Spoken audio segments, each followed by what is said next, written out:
महान शान, बिहार के भावी भविष्य, बिहार के प्रतिपक्ष, शानदार जानदार नेता आदरणीय तेजस्वी यादव से आग्रह है कि सभा को संबोधित कर। तेजस्वी यादव जिंदाबाद, तेजस्वी यादव जिंदाबाद, तेजस्वी यादव जिंदाबाद।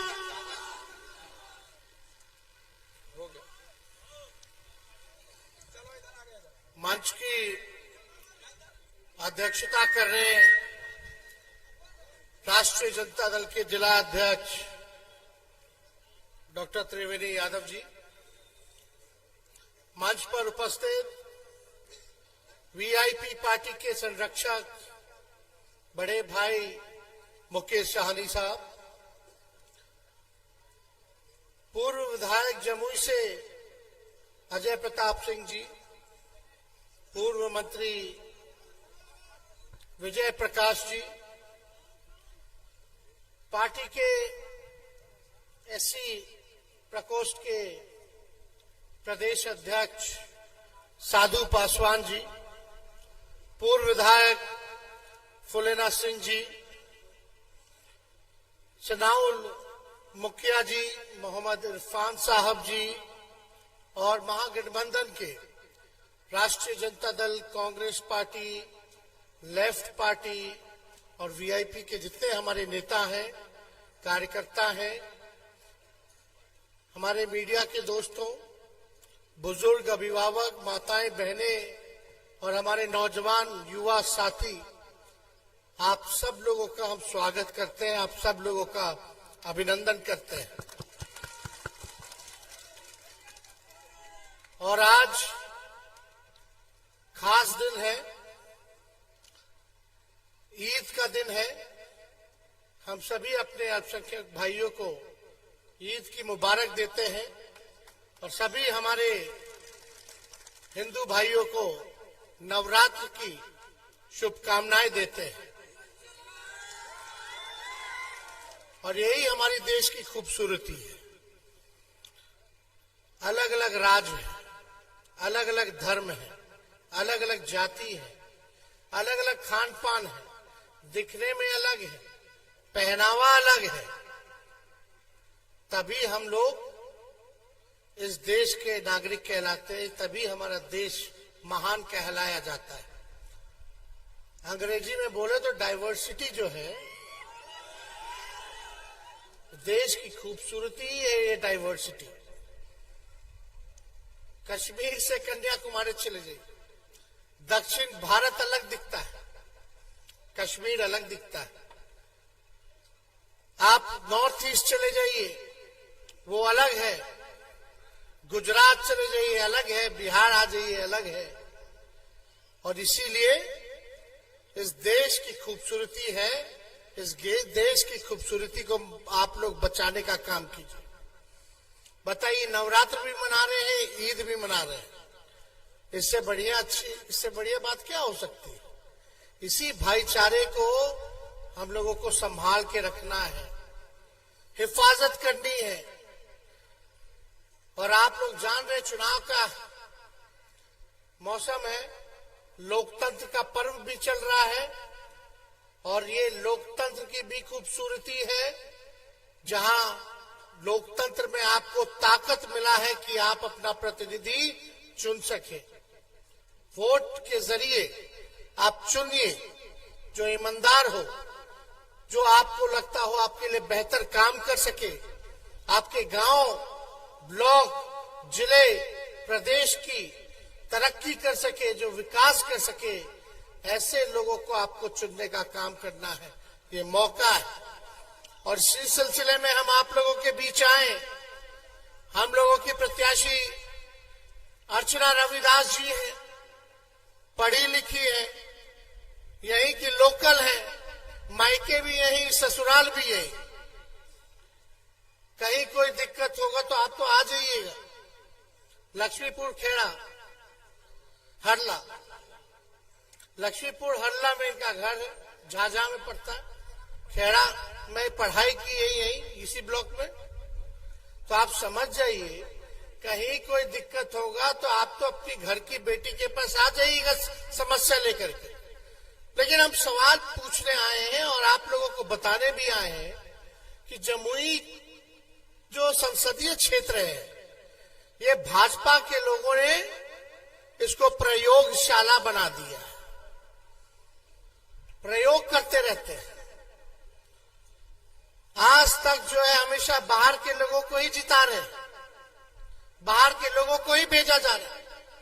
ये पहली बार ऐसा है कि हम लोगों ने आपकी स्थानीय उम्मीदवार को भेजने का काम किया है, ताकि आपको समझ सके और आपकी समस्याओं का निदान कर सके। लेकिन आप बताइए, हम आपसे सवाल पूछना चाहते हैं। हम मोदी जी की बात नहीं करने आए, मुद्दे की बात करने आए। और मुद्दा क्या है? बेरोजगारी है सबसे बड़ा दुश्मन हमारा, महंगाई है, गरीबी है, पलायन है। हमारे यहां कारखाने क्यों नहीं लगे? किसानों की समस्या ये है। असल में पढ़ाई लिखाई, दवाई, कमाई, सिंचाई और सुनवाई वाली सरकार होनी चाहिए। ये है असल मुद्दा।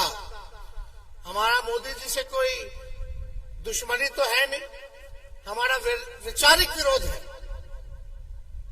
और हम विपक्ष में हैं। हमारा फर्ज बनता है कि हम सवाल करें अपने प्रधानमंत्री से। मेरा छोड़िए, हर एक नागरिक का फर्ज बनता है कि अपने प्रधानमंत्री से वो सवाल कर सके।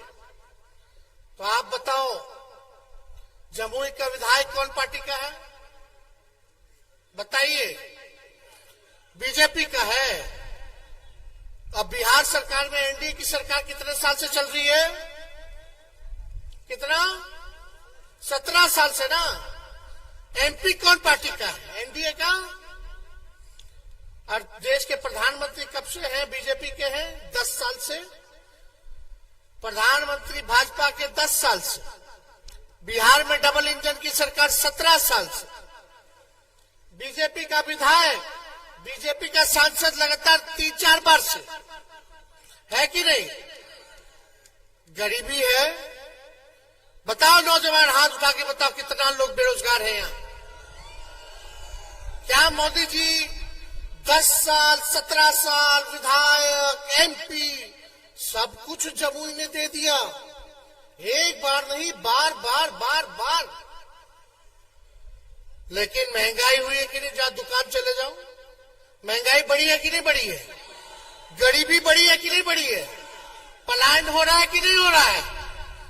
आपके गांव में कारखाना लगा, अच्छा स्कूल बना, मॉडल स्कूल बना, मॉडल अस्पताल बना, दवा की कीमतें महंगी हो गई, तो क्या काम किया? तो काहे भाजपा भाई? किस लिए भाजपा? किस लिए भाजपा? हम तो आपसे सवाल पूछने आए। लेकिन आपके भाई को जब 17 महीने मौका मिला था तो 5 लाख लोगों को सरकारी नौकरी हमने देने का काम किया। आप लोग जानते हैं 2020 में हमने क्या कमिटमेंट किया था कि अगर हमको मुख्यमंत्री बनाइएगा तो 10 लाख नौजवानों को सरकारी नौकरी देंगे। बोले थे कि नहीं बोले थे? सबसे पहली बार हम ही ना बोले थे। तो उस समय हमारे चाचा जी क्या कहते थे? कहां से देगा? अपने बाप के पास से पैसा लाके वेतन बांटेगा? असंभव है, मूर्ख बना रहा है। चाचा जी बीजेपी को लात मार करके हमसे माफी मांग के फिर आ गए हम लोगों के पास। भाजपा को हटाना था, देश का संविधान लोकतंत्र खतरे में था, देश की संपत्तियों को बेचा जा रहा था। हम बोले ठीक है चाचा जी, माफी मांग रहे हैं, आइए आप ही बनिए मुख्यमंत्री। लेकिन एक वादा हम कर रहे हैं कि हमने तो सवाल पूछेगा कि हम उप मुख्यमंत्री बन गए, अब बोलेगा कि नौकरियां कहां हैं? तो हम तो किसी भी कीमत में नौकरी देंगे। और आप देखते रहिए। सोचो, जो व्यक्ति, प्रधानमंत्री जी ने कितना नौकरी दिया 10 साल में, और इनके 17 साल में राज में कितना नौकरी दिया? कितना? किसी को नहीं पता, क्योंकि दिया ही नहीं तो पता कहां से होगा।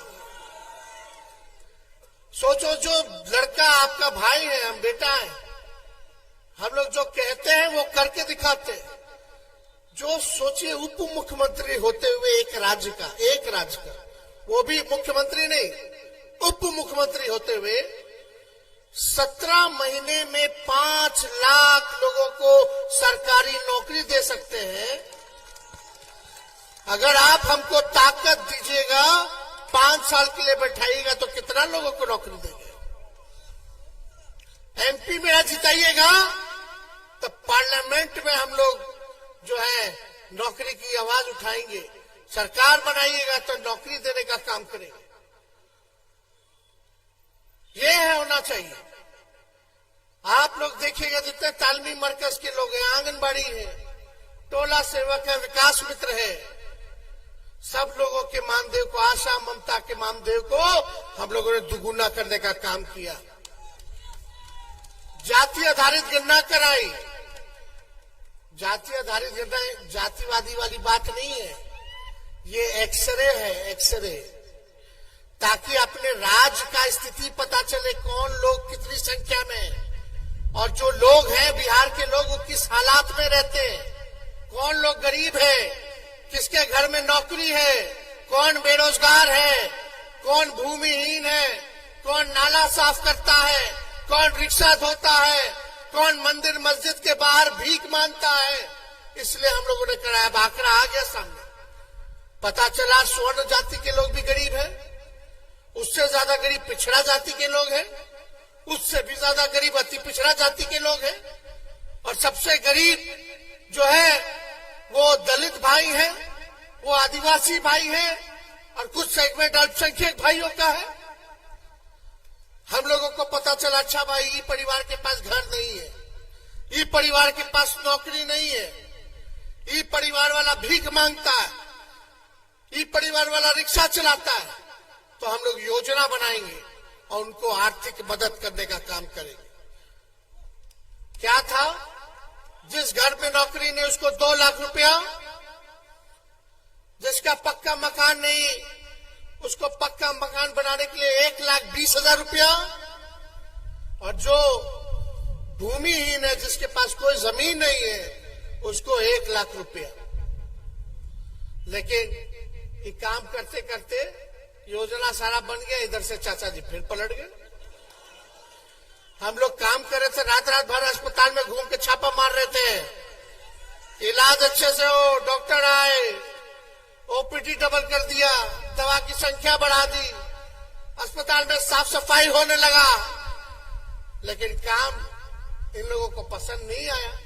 अब चाचा जी चले गए तो चले गए, हमारी पूरी शुभकामना है जहां रहे स्थिर रहे, इधर उन्हें मत करो, एक जगह चुन लीजिए वहीं रहिए। अब बताओ 5 साल के लिए मुख्यमंत्री बनता है, 3 साल से 3 साल हो रहा, 3 बार ओथ ले ली। ऐसा मुख्यमंत्री देखा है भाई? खैर बुजुर्ग है, भाजपा वाले लोग हाईजैक कर लिया है, खैर हमको इसकी चिंता नहीं, लेकिन हम सब लोगों को साथ लेकर के चलना चाहते हैं, सब लोगों को मान सम्मान देना चाहते हैं। अगड़े पिछड़े दलित आदिवासी अल्पसंख्यक सब लोग एक होइए, एक होकर के इस लड़ाई को लड़ना है। और अपने आप को जो लोग आ रहे हैं, हम तो पूछना चाहते हैं, चलो चिराग जी यहां से कितने साल से सांसद रहे, उनका पार्टी का ऑफिसों नहीं खुला, होटल में ना रहते थे। हाँ, आज चिराग जी के जीजा जी कहां रह रहे हैं? होटल में। आज जीतते गए समस्या होगी तो आप होटल जाइएगा, कहां रहेंगे? चिराग जी के जीजा जी का पता कहां है बताओ?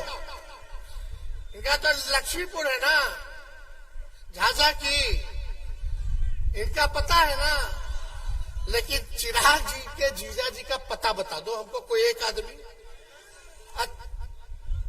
बहुत लोगों को तो नामों नहीं पता होगा। तो आप सब लोगों से यही कहने आए कि कम से कम ऐसा प्रत्याशी चुनिए जो आपके लिए काम करे।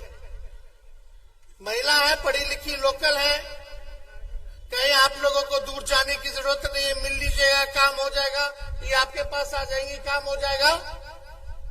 और काम नहीं करेंगे तो इनको अगले बार हम लोग बदल देंगे, फिर दूसरा काम करने वाला को ढूंढेंगे।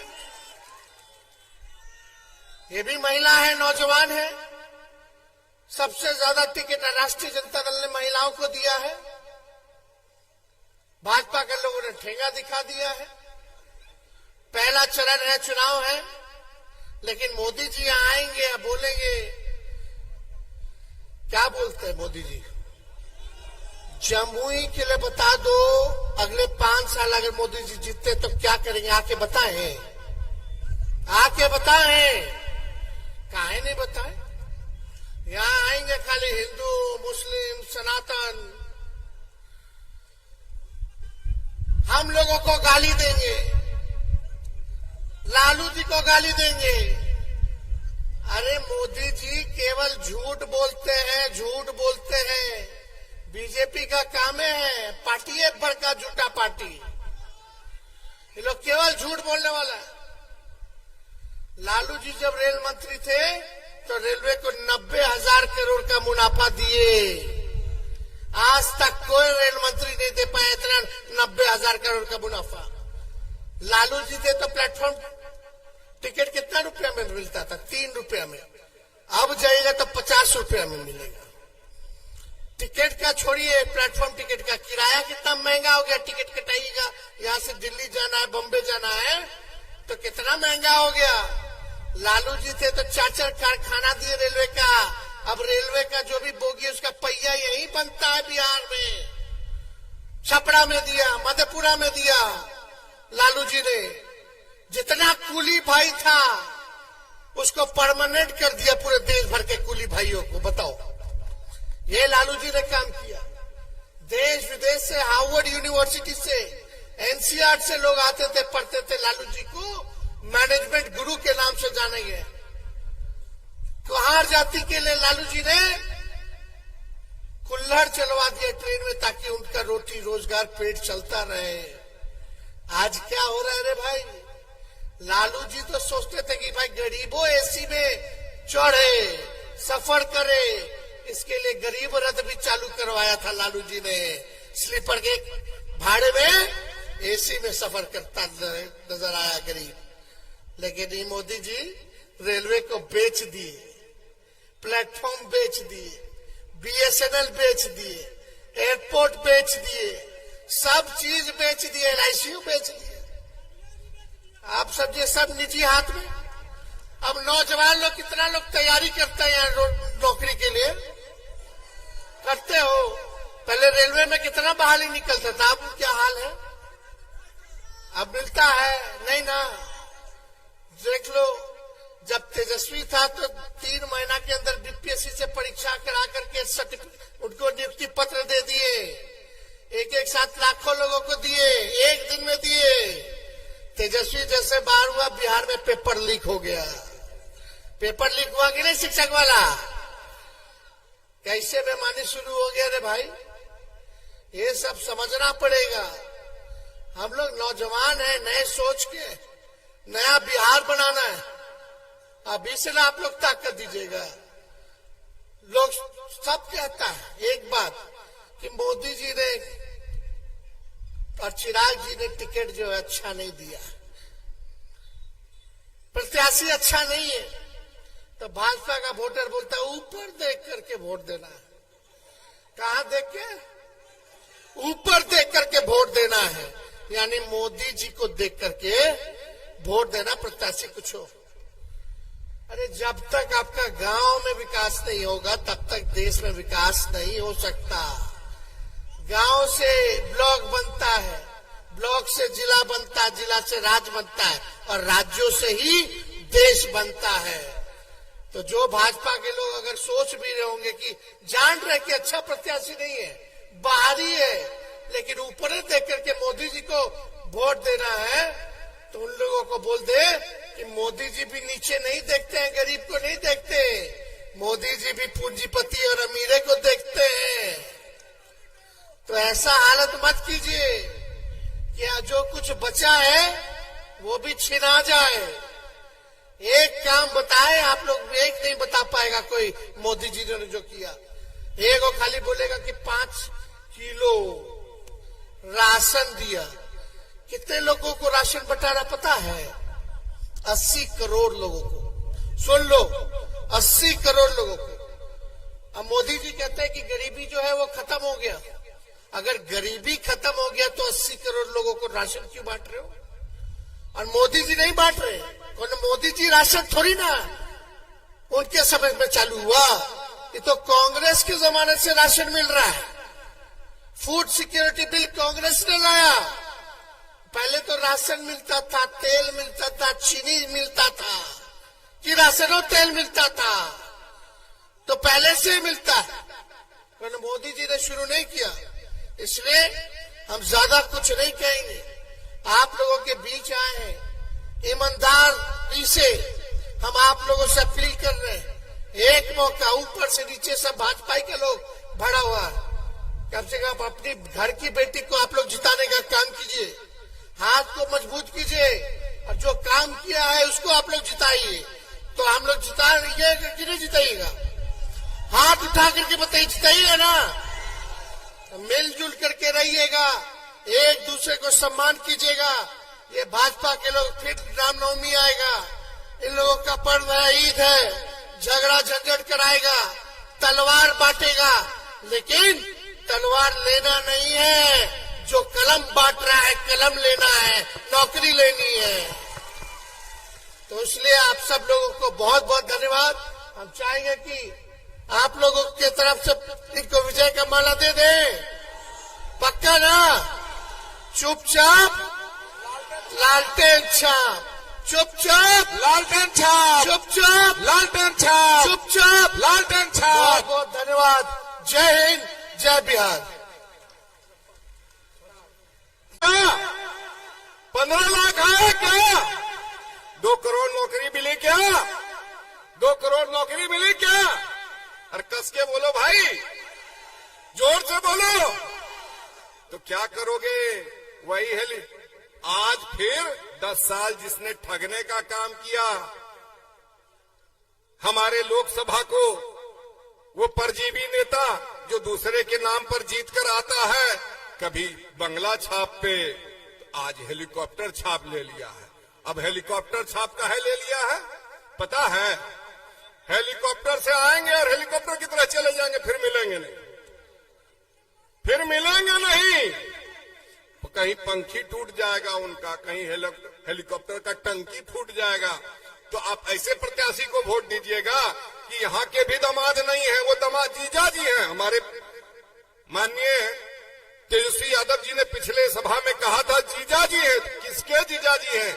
जमुई के भी जीजा जी नहीं है, यहाँ के जो भगोड़े बेटा है उनके जीजा जी है। तो क्या उनके जीजा जी को आप वोट दीजिएगा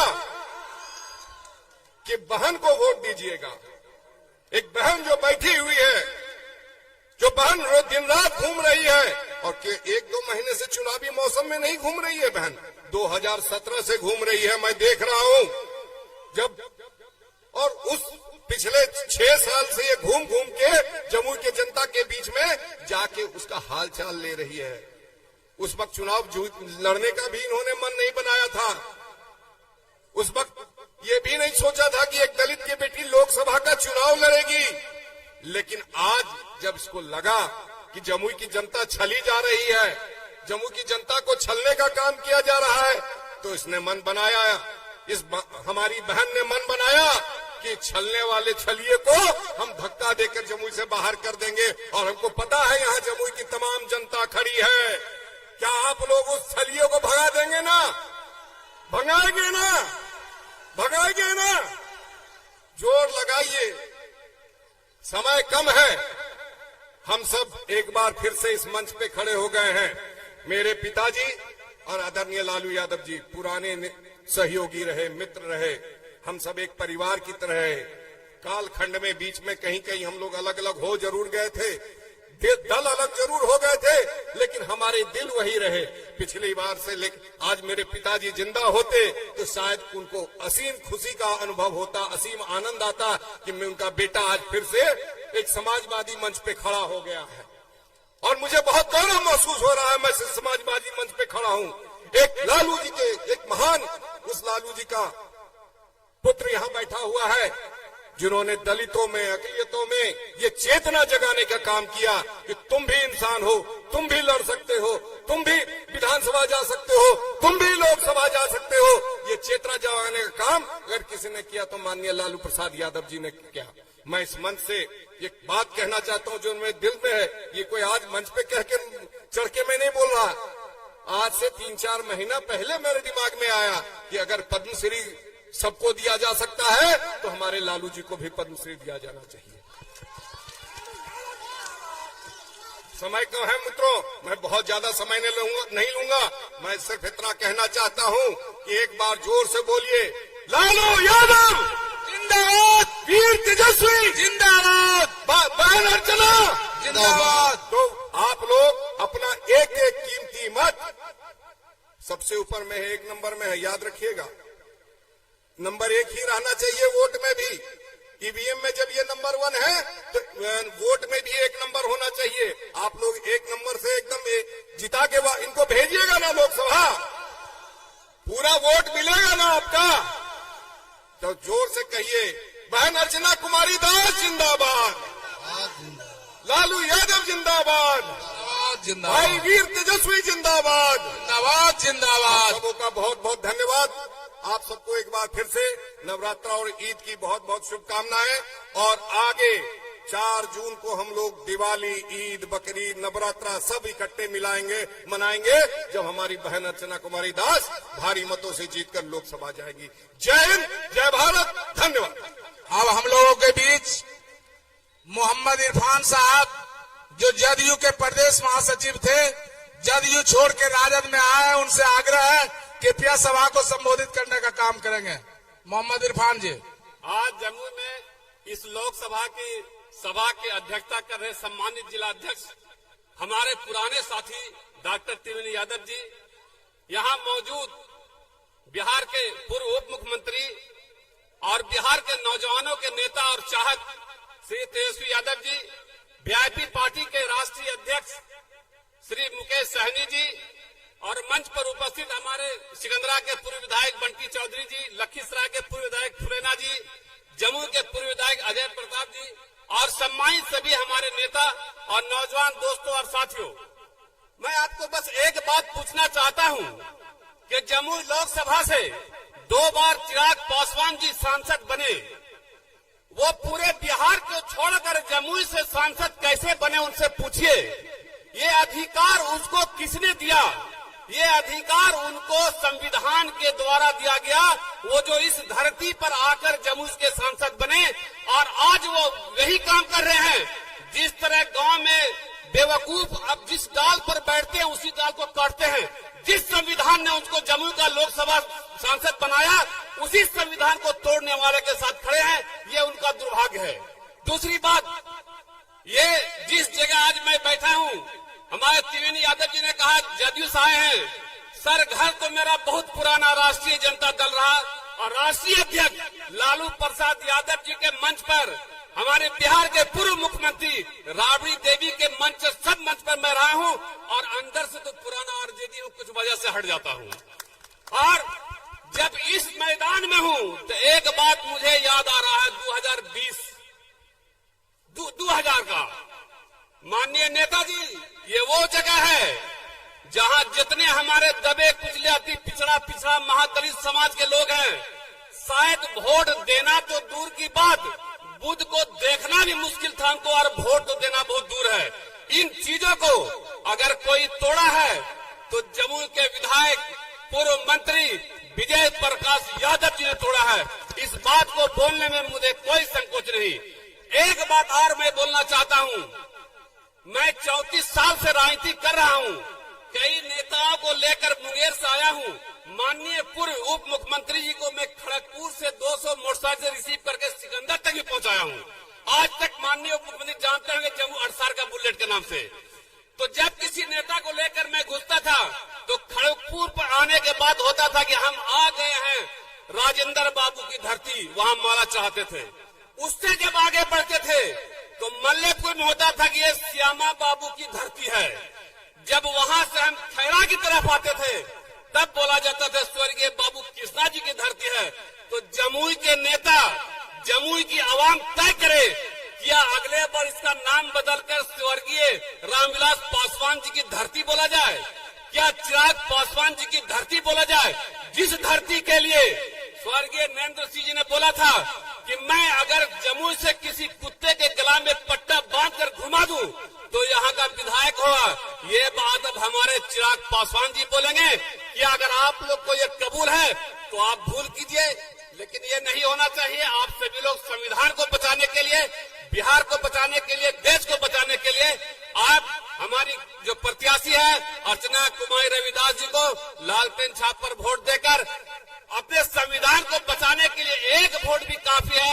अगर आपका प्रतिनिधित्व होता है वहां तो आप ये गर्व से कहेंगे कि हम संविधान को बचाने के लिए वोट दिया है। मैं इसी बात को साथ बात खत्म करता हूँ। जय हिंद, जय राष्ट्रीय जनता दल। बहुत खुशी की बात है हम लोगों के बीच माननीय सांसद चिराग पासवान जी का जीजाजी श्री साधु पासवान जी जो प्रदेश अध्यक्ष है एससी का, वो आए और माननीय विजय प्रकाश जी पूर्व मंत्री माला पहना के स्वागत कर रहे हैं। साधु पासवान जिंदाबाद।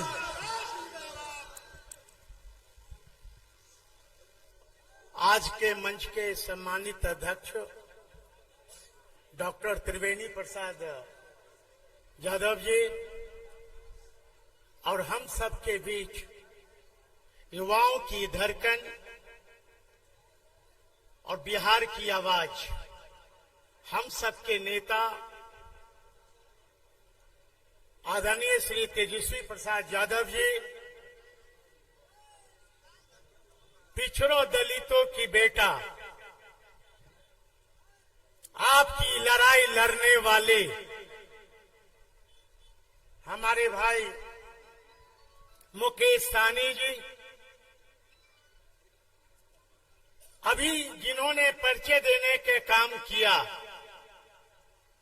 हमारे मित्र पूर्व मंत्री विजय कुमार प्रकाश जी और यहां पर मंचासीन सभी सम्मानित क्रांतिकारी साथियों और इस जमुई की जनता को नमन करने आए हैं। मां और बहनों को इससे आशीर्वाद लेने आए हैं। मैं आया हूं वोट मांगने अपनी बहन अर्चना रविदास जी के लिए। अभी कुछ लोगों ने पर्चे देने का काम किया कि चिराग के बहनोई हैं, अरे ठाठी बहनोई हैं। और यहां वाला जो बहनोई है ऑस्ट्रेलिया वाला है।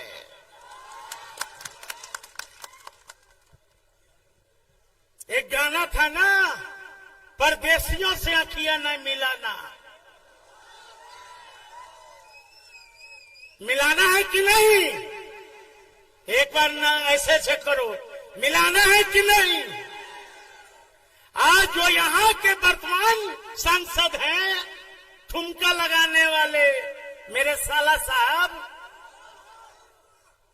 कट्टों की लहरी छमक छिल्लो रानी।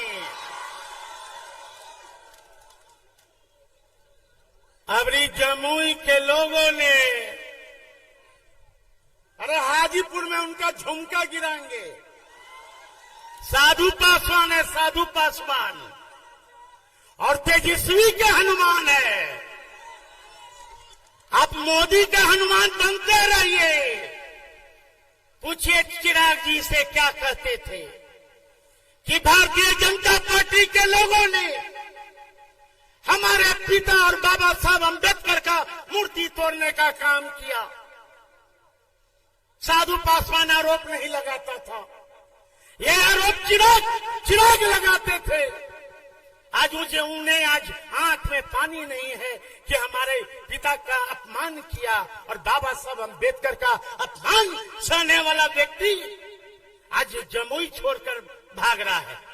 कुछ लोग नारा लगाते थे कि देखो देखो कौन आया, अरे आज जमुई के लोग नारा लगा रहा है कि देखो देखो गीदड़ भागा, गीदड़ भागा। मैं अपील करने आया हूं भाइयों बहनों, आप जिताओ हमारी बहन अर्चना रविदास जी को। एक महिला, पढ़ी लिखी महिला है। आज हेलीकॉप्टर वाला उम्मीदवार को दिल्ली में कहां खोजिएगा, पता चलेगा। हम गए थे सालगिरह के कार्ड लेकर अरुण भारती जी के यहाँ, पता नहीं चला कि कौन रोड में रहते हैं। हम लौट के वापस आ गए। इनको तो खोज लीजिएगा कम से कम ना। ये लक्ष्मीपुर हरला में इस बार तख्त बदल दो, ताज बदल दो, बेईमानों का राज बदल दो। भाइयों बहनों, आपका संविधान खतरे में है, आपका आरक्षण खतरे में है। आदरणीय लालू प्रसाद यादव के रहते, तेजस्वी यादव के रहते, मुकेश सहनी के रहते कौन माई का लाल संविधान और आरक्षण छीन नहीं सकता है, छीन नहीं सकता है।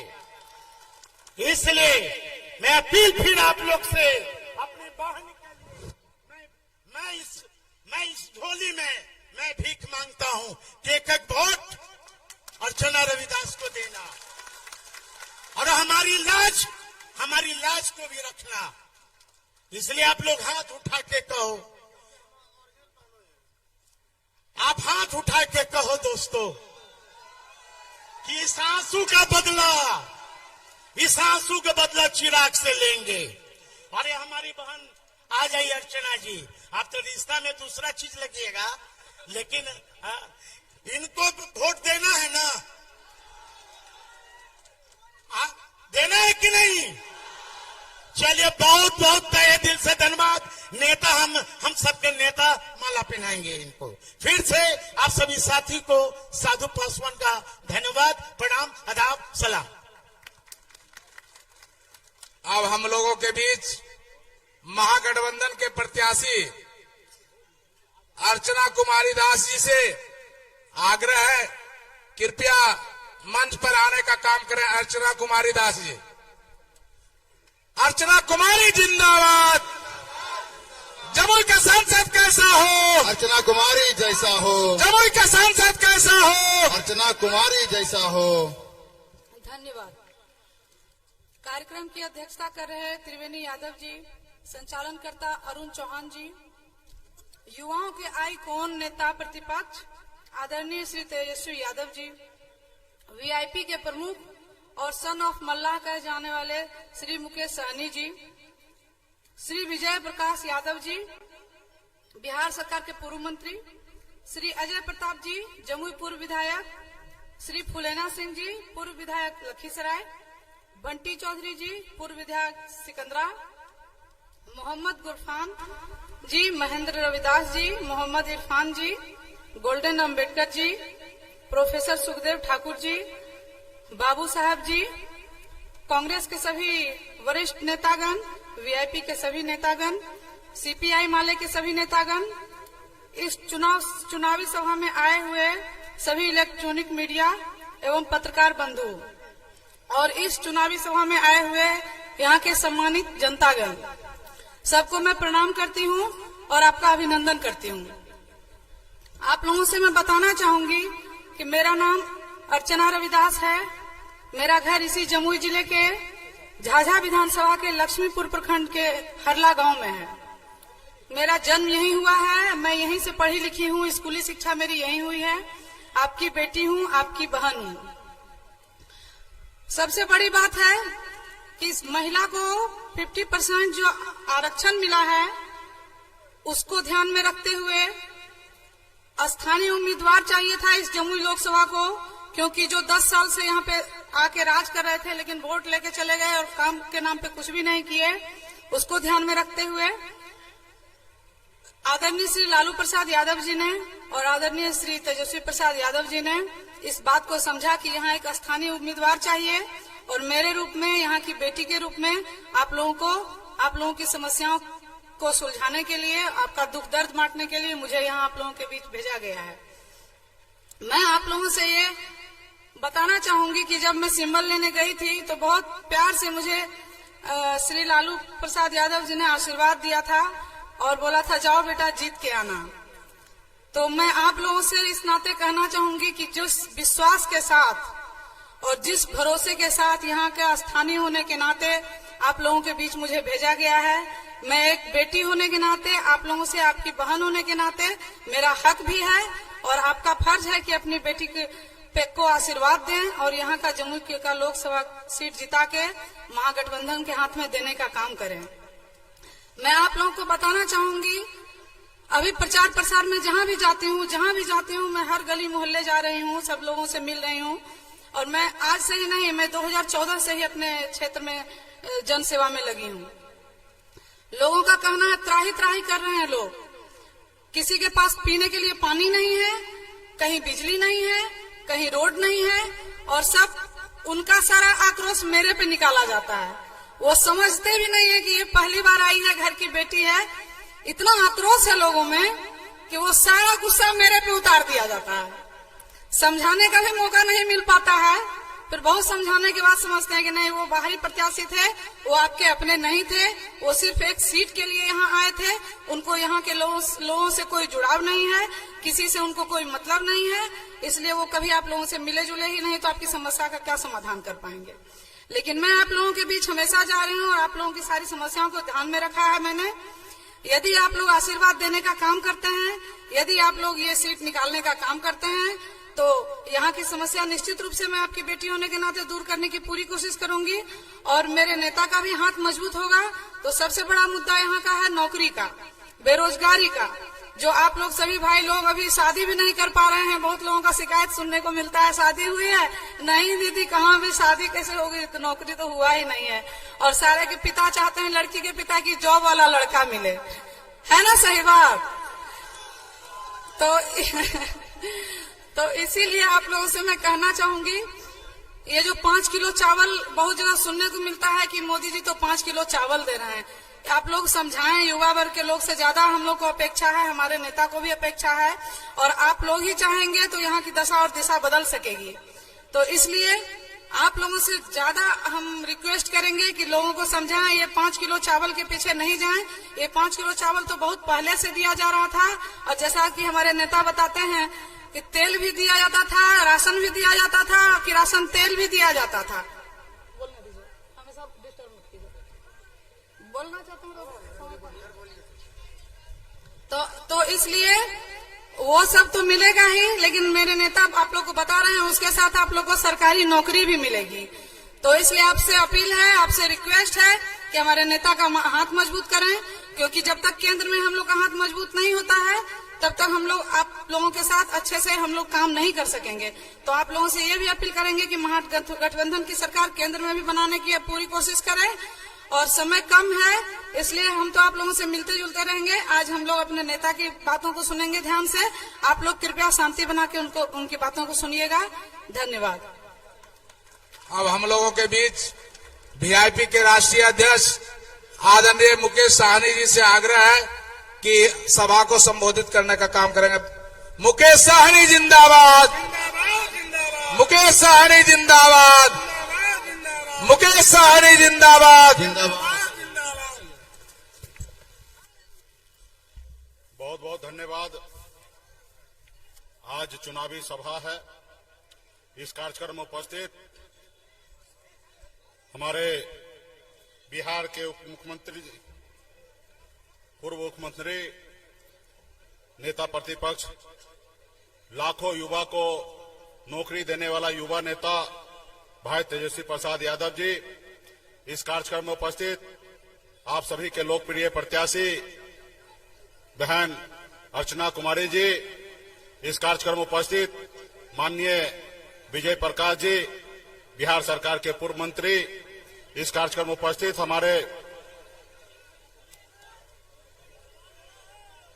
बंटी चौधरी जी, इस कार्यक्रम में उपस्थित साधु पासवान जी, इस कार्यक्रम में उपस्थित अरुण कुमार चौहान जी, सुनील नोनिया जी, कामेश्वर चौहान जी, भीम चौहान जी, बंटी चौहान जी, प्रभु चौहान जी, पूर्व सरपंच, घनश्याम बिंद जी, दिलीप बिंद जी और तमाम महागठबंधन, इंडिया गठबंधन के सभी नेतागण, बड़े संख्या में यहाँ उपस्थित युवा साथी, माता बहन, सम्मानित गार्जियन, सभी को सन ऑफ मल्ला मुकेश सहनी की ओर से नमस्कार, प्रणाम।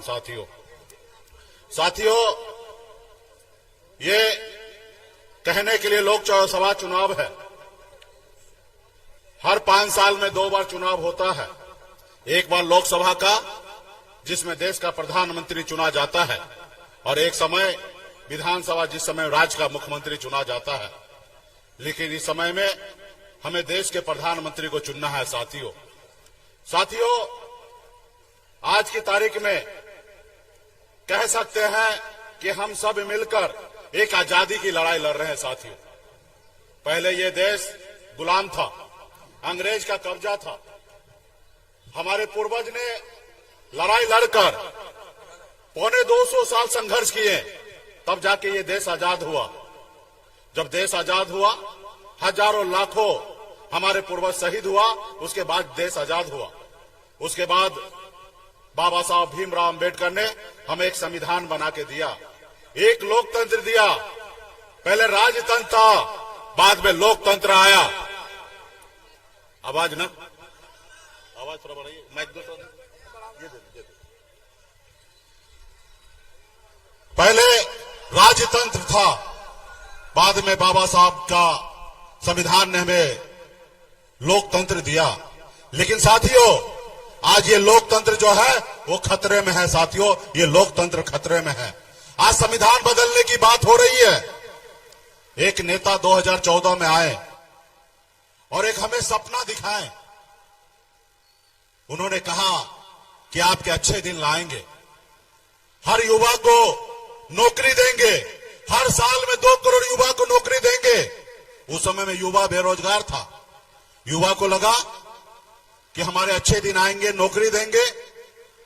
घर पे बैठे हमें हमारा इज्जत नहीं मिल रहा है, हम कुमारे बैठे, हमारा शादी नहीं हो रहा है, शायद नौकरी मिल जाएगा तो जल्दी शादी होगा। मोदी जी के झांसे में आ गए। मोदी जी ने कहा कि विदेश में काला धन है, 75 लाख करोड़ रुपया है, और हम आएंगे, अब विदेश से काला धन लाएंगे और सबके घर बैठे बैठे 15-15 लाख रुपए उनको घर पे पहुंचा देंगे। हमारे लोगों ने कहा, भाई बेगर मेहनत का 15 लाख रुपए आएगा। मोदी जी के झांसे में आ गए। और ये मोदी जी जो है ना, ये फॉर्मूला जो है हिटलर से सीखा। हिटलर भी सत्ता पाने के लिए वो अपने देश में हर तरह का झूठ बोला। उन्होंने कहा सबका टैक्स माफ कर देंगे, सबके लिए हॉस्पिटल फ्री कर देंगे, सबको सरकारी नौकरी देंगे, हजारों वादा उन्होंने किया, लेकिन उनसे पूरा नहीं हुआ। लास्ट में हिटलर ने गोली मार के खुद को खुदकुशी कर लिया। साथियों, उसी के पैटर्न पे मोदी जी ने हमारे देश के लोगों को गुमराह कर दिया। गरीब, पिछड़ा, दलित लोगों ने उन पे भरोसा किया। लेकिन आज बताइए ना, मोदी जी बड़ी बड़ी बात करते हैं, वो आज आके बताए ना कि आपने कहा था 2 साल में, 1 साल में 2 करोड़ नौकरी देंगे। आपका 10 साल हो गया है, 10 साल में 20 करोड़ नौकरी होना चाहिए, लेकिन आपने नौकरी कितना दिया वो खुले मन से आके बताए। 1.5 साल पहले जब विपक्ष के नेता ने पार्लियामेंट में पूछा कि आप कितना नौकरी दिए, तो उस समय में सरकार के तरफ से बताया गया कि 6,97,000 नौकरी दिए, यानी कि सिर्फ 7 लाख नौकरी दिए। उन्होंने जितना कहा उसका आधा % भी नहीं, 100% तो दूर की बात है साथियों, आधा % भी देश के युवा को नौकरी नहीं दिया। विदेश का काला धन, क्या कितने बड़े बड़े उद्योगपति पैसा लेकर विदेश भाग गए, कोई आता पता नहीं है साथियों। इसलिए साथियों, आज वो आपको आएंगे, आपको गुमराह करेंगे, धर्म के नाम पे लड़ाएंगे, मंदिर मस्जिद के नाम पे लड़ाएंगे। साथियों, एक बार गलती कर ले, 2 बार गलती कर लीजिए, लेकिन तीसरी बार अगर हम गलती करते हैं तो समझिए हम खुद नासमझ है साथियों।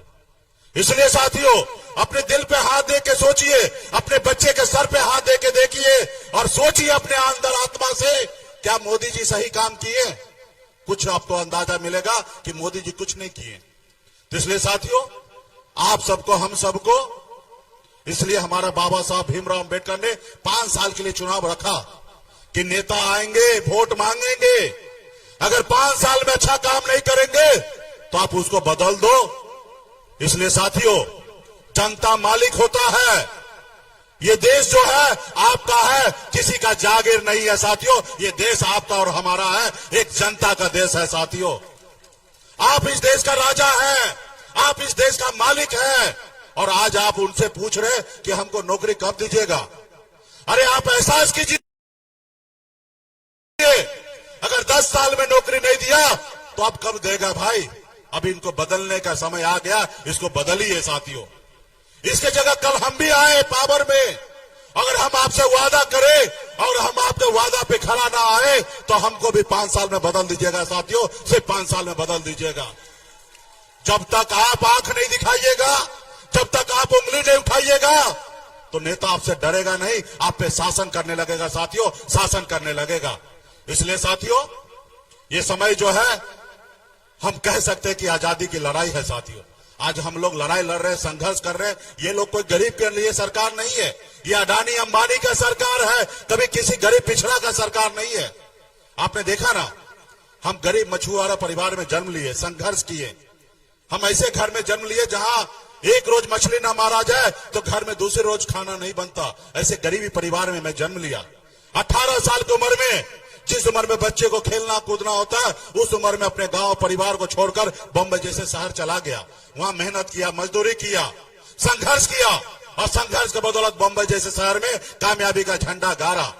फिर मैंने देखा कि लोग चांद पे घर बनाने के लिए सोच रहा है, लेकिन इस धरती पर हमारे लोगों के लिए, बिन बेलदार, नोनिया, मला, चाहे तियर, बनपर, अति पिछड़ा दलित भाई के लिए इस धरती पर रहने के लिए घर नहीं है। अब मैंने बम्बई के ऐशोआराम जिंदगी को छोड़कर पिछले 10 साल से बिहार में मैं संघर्ष कर रहा हूं। अब मैं संघर्ष करते करते 2020 में आप सबको जानकारी होगा, हमने 4 विधायक बनाया। ऊपर वाले की कृपा से हमारे पास ऐसी शक्ति था, एक तरफ 74 विधायक के पास जितना पावर था, उतना 4 विधायक वाले के पास पावर था। अगर हम नहीं समर्थन देते तो बिहार में नीतीश कुमार बिहार का मुख्यमंत्री नहीं बनता साथियों, मुख्यमंत्री नहीं बनता। लेकिन हमने उनको मुख्यमंत्री बनाया, हम मंत्री बने, और हम कुछ काम कर रहे थे तो देखा, जो कल तक हमारा गुलामी करता था, जिसका बाप दादा मेरे पीछे घूमता था, आज मालिक बन गया है। इसको रोको, नहीं रोकोगे तो आगे बढ़ जाएगा। हम अपने अधिकार के लिए लड़ाई लड़ने के लिए यूपी चले गए, हम 50 जगह चुनाव लड़ाए, उनको अच्छा नहीं लगा। हमारी लड़ाई है साथियों, हम बिहार में राजनीति करने के लिए नहीं आए थे। जो हमारी लड़ाई था कि निषाद को आरक्षण मिले, जब बंगाल में आरक्षण है, दिल्ली में आरक्षण है, तो बिहार में क्यों नहीं होना चाहिए, हम इसकी लड़ाई लड़ रहे थे। और उसकी लड़ाई हम जब लड़ने लगे तो उन्होंने हमारे विधायक को खरीद लिया, हमको सरकार से बाहर कर दिया। जो सरकार हमने बनाया था, हमको रोड पे ला दिया, संघर्ष करने के लिए ला दिया। और हम भी निषाद मल्ला का बेटा है, 18 साल से उम्र से मैं संघर्ष सीखा हूं, पूरी जिंदगी भर अपने गरीब पिछड़ा दलित भाई के लिए संघर्ष करते रहूंगा। हमें कुछ नहीं चाहिए साथियों, हम अपने लोगों के लिए संघर्ष करेंगे, हमें इसी में खुशी मिलता है। तो इसलिए साथियों, ये लोग बड़े लोगों का है। आप देखिए ना, जो दुनिया में कहीं नहीं हुआ है वो भारत में हुआ। आप देखे होंगे, बॉन्ड के जरिए पैसा लिया जाता था। मोदी जी ने नया स्कीम लाए कि बॉन्ड दो, नौकरी आप सरकारी टेंडर ले लो। ईडी सीबीआई का नोटिस भेजता था और उसको डराया जाता था, और बड़े बड़े कंपनी से चंदा लिया जाता था और फिर उसको छोड़ दिया जाता था। ऐसा धंधा वो चला रहे थे। जो अपने आप को कहते हैं कि हम हिंदू का पार्टी है, हम सनातन धर्म वाले हैं, और वो स्लॉटर हाउस जो होता है जहां पशु को काटा जाता है, मीट जहां पे बाहर भेजा जाता है, उस कंपनी से 250 करोड़ रुपया का चंदा ले लिया। तो साथियों, ये किसी का नहीं है साथियों, ये सिर्फ पैसे वाले के साथ है। तो इसलिए मजबूती से लालू प्रसाद यादव जी के विचारधारा के साथ हम लोग जुड़े हैं और मजबूती से हम लोग काम कर रहे हैं। आज आपने देखा होगा, सिर्फ 17 महीने के लिए नीतीश कुमार जी महागठबंधन से सरकार बनाए। आपने देखा, महागठबंधन में जैसे आए वैसे उन्होंने 2 काम बड़ा किए। तेजस्वी प्रसाद यादव जी, लालू जी के विचारधारा पे 2 काम अच्छा हुआ। एक, सामाजिक न्याय मजबूत हुआ, जिसमें जाति आधारित गणना किया गया, जिसमें अति पिछड़ा, दलित, महादलित, आदिवासी, ऐसे समाज को आरक्षण का दायरा बना ताकि हमारा समाज आगे बढ़े। साथ ही ये काम किया गया, ये लालू प्रसाद जी का विचारधारा है। दूसरा, हमारे भाई जब तेजस्वी प्रसाद यादव जी डिप्टी सीएम बने तो लाखों, कई लाख, 5 लाख से अधिक युवा को नौकरी मिला गया साथियों, युवा को नौकरी दिया गया। वो युवा जो घर पे बैठा था, अपमान सहता था, घर वाले से, अगल बगल पड़ोस से, उसको सरकारी नौकरी मिला। और इस साल आप देखते होंगे आपके गांव घर में बैंड बाजा बहुत बजता होगा और बहुत बजेगा। क्यों? क्योंकि उसको सरकारी नौकरी मिल गया, और जब सरकारी नौकरी मिल जाता है तो उसके गांव समाज में जल्दी रिश्तेदारी मिल जाता है, उसके घर पे शादी ब्याह हो जाता है। इस साल आप देखिएगा लाखों की संख्या में शादी ब्याह होगा, क्योंकि वो युवा को तेजस्वी जी के नेतृत्व में सरकार बन गया। इसलिए साथियों ये हुआ। तो इसलिए साथियों हम आप सभी के बीच में आए हैं, आगे भी कार्यक्रम है। हमारी बहन अर्चना जी यहाँ पे प्रत्याशी बने हैं, उनका चुनाव चिन्ह लालटेन छाप है, 1 नंबर पे है। उनको भारी मतों से विजय बनाइए और मजबूती से इस देश का सामाजिक न्याय को आगे बढ़ाइए। बहुत बहुत धन्यवाद सभी तमाम हमारे जितने भी गठबंधन के नेता है, सभी को बहुत बहुत धन्यवाद। अब